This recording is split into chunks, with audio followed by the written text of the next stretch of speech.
G'day, my name's Will Hannah. I was born in Mildura. I'm from the Yitha Yitha people, and that's in between Barranal and Swan Hills. My grandmother actually came from that tribe. On the other hand, my grandfather, he came from Arnhem Land, way up on the Roper River, and he was from the Miru peoples. With our language, with a lot of our older people going, long goes our language and a lot of our customs and way of life.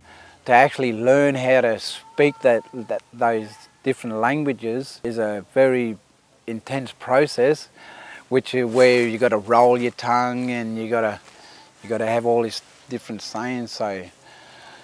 But over the years, our parents learned us a few different words like butchalan for bread and manu for money and all that kind of stuff. But over the years, to actually try to actually get our language back, I reckon it'll be really hard. So these days, I believe any language that we can grasp, be it Barkindji, Latchi, or Tati or any kind of language, I reckon that's a benefit to each and every one of our young people, and that just to have some kind of language. Because this land was so fertile, we just about lost just about everything.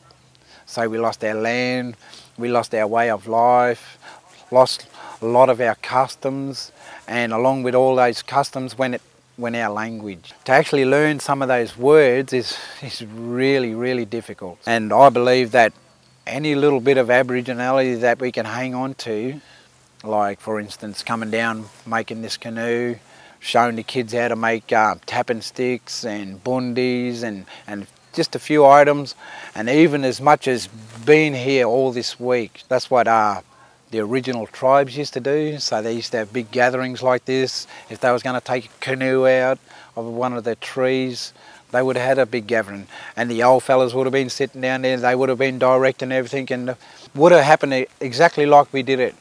Simply being here is following our traditions on. To keep whatever little bit of culture I have, I'll do whatever I can.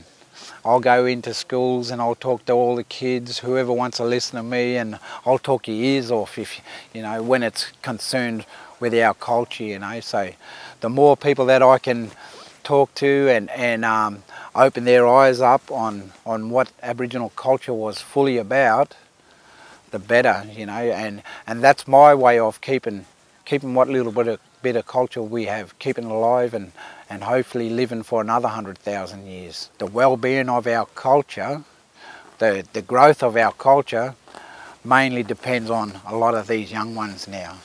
So hopefully one day, what little bit of knowledge we have still left, passing that knowledge on. Aboriginal culture is being found out to be the oldest living race of mankind in the whole world, and I tell our young ones, that's really something to be proud of. So hold your heads high and stick your chest out and be proud of who you are and what you are and where you come from.